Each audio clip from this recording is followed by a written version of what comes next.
Buenas tardes, tutora compañeros. A continuación voy a hacer la explicación de mi trabajo final acerca de la historia de la psicología, la cual tiene sus inicios en la psicología precientífica. La palabra psicología aparece por primera vez en el siglo XVIII por Christian Wolff, el cual definió la psicología como la ciencia que estudia el alma, seguido de Descartes, quien definió y separó el humano en dos partes, el cuerpo y el alma. Vamos a encontrar los aportes filosóficos, los fisiológicos y los biológicos. Los aportes principales de los filosóficos fueron el dualismo, considerando así al hombre como cuerpo y alma. Fue empírica y experimental, siendo así sus fuentes básicas de conocimiento e investigación. Creían que el conocimiento provenía de la experiencia, que fue lo que nos marcó más adelante la psicología científica. Sus autores más importantes fueron Platón, Aristóteles, Descartes. Entre los principales aportes fisiológicos dieron lugar a la ley de la conducción nerviosa, llegando a la conclusión de que son automáticas y mecánicas. Concluyeron las vías sensoriales nerviosas, las cuales son el oído, vista, gusto, olfato y tacto.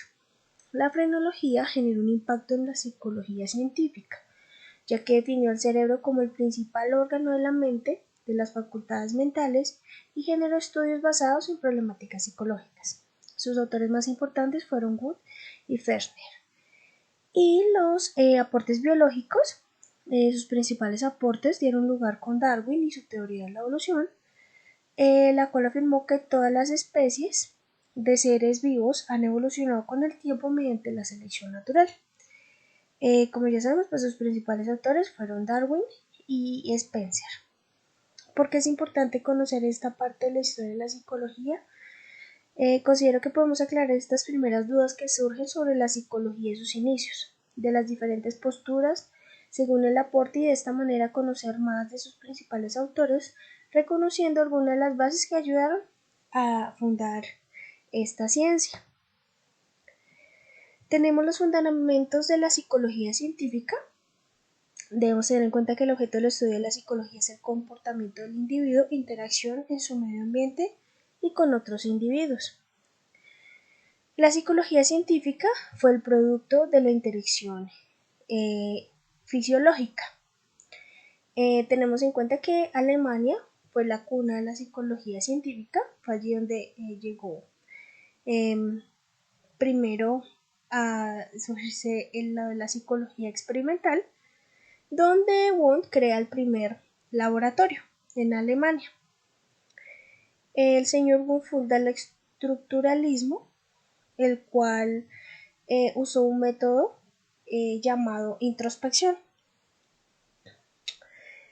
donde dijeron que los procesos conscientes constaban de tres elementos: sensaciones, imágenes y sentimientos. Los principios de los estructuralistas eran estudiar la conciencia humana, minuciosos estudios introspectivos y analizar los procesos mentales en sus elementos básicos.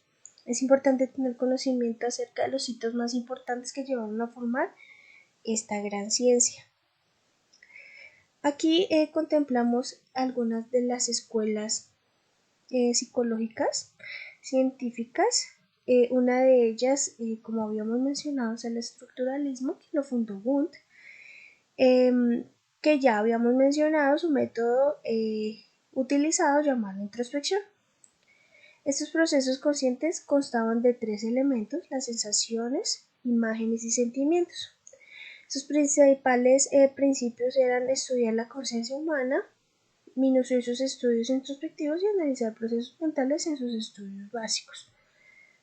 Tenemos otra escuela, la cual fue el funcionalismo, que se creó en Alemania a finales del siglo XIX por los señores William James y John Dewey. Sus postulados eran estudiar el funcionamiento de los procesos mentales, apelar a la introspección formal y debían aplicarse a cuestiones prácticas.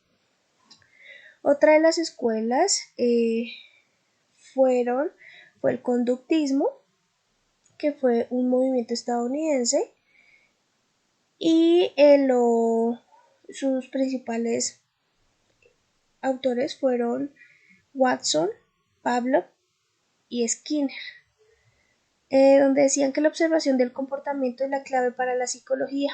Sus postulados: estudiar los sucesos ambientales, la experiencia y la introspección debía abandonarse. Otra de las escuelas es el humanismo, creadas por Abraham Maslow y Carl Rogers, también llamadas, no llamadas, el señor Maslow creó las llamadas pirámides de Maslow, de las necesidades humanas. Sus principales postulados era su principal objetivo debe ser el servicio, deben ayudar a las personas a comprenderse a sí mismas, deben estudiar a los seres humanos vivos integralmente, la materia de las investigaciones psicológicas deben ser los problemas humanos, deben concentrarse en la conciencia subjetiva. Otra de ellas fue la psicología cognitiva, donde sus principales líderes fueron el señor Howard Gardner y Daniel Goleman, donde sus postulados eran estudiar los procesos mentales, donde el objetivo era consistir en la adaptación de conocimientos y apelar a la introspección informal. Los psicólogos cognitivos proporcionan una nueva visión de modelo de pensamiento respecto a la visión del hombre. Una de las más importantes y más conocidas es el psicoanálisis por el señor Sigmund Freud. Su objetivo era estudiar los fenómenos inconscientes de la mente y de la personalidad. Sus postulados eran deben estudiar las leyes y determinantes de la personalidad, los motivos, recuerdos, miedos, conflictos y frustraciones inconscientes son aspectos importantes de la personalidad.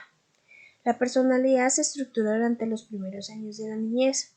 La manera más conveniente de estudiar la personalidad es en el contexto de una relación íntima de larga duración entre paciente y terapeuta. Y finalizamos con la escuela Gestalt, por el señor Gertelmer y Kohler. La teoría Gestalt se basa en tres principios fundamentales: el isoformismo, el totalismo y la contemporaneidad. Una forma, abro comillas, una forma es otra cosa o algo más de la suma de las partes, cierro comillas. Es importante saber sobre y tener conocimiento sobre estas escuelas, ya que podemos reconocer varios de los postulados que hacen parte importante de reconocidas terapias y los enfoques que aún están vigentes en esta ciencia. Concluyendo así, la psicología como disciplina posee una cierta autoridad, la cual permite influir de manera determinante en las conductas del individuo, logrando el entendimiento humano. Es por esta razón que todas las intervenciones realizadas siempre se deben realizar bajo el amparo de los derechos fundamentales que tiene cada persona. Teniendo en cuenta que las categorías se basan en principios éticos más que en conocimientos científicos, es fundamental que el psicólogo comprenda y tenga claras sus definiciones del bien para que de este modo logre ser consciente de su actuar y en el ejercicio de su profesión no se base simplemente en concepciones personales, sino en una ley moral universal. Como psicóloga en formación, me comprometo a siempre estar en constante formación para así poder brindar mis mejores conocimientos, propiciando un trabajo eficaz y asertivo para con mis pacientes, siempre garantizando una relación terapéutica positiva, posibilitando la mayor cantidad de avances en ella, siendo fundamental para mí aportar valores que generen un entorno humano y amable, siendo esta una profesión tan íntima y gratificante. A continuación está el pantallazo de el juego solicitado en la guía, lo cual fue bastante complejo, ya que los números de intentos eran muy pocos y siempre cambiaban el orden de las preguntas. Entonces, las opciones de asertividad eran pocas. Las referencias bibliográficas, muchas gracias, que tengan buen día.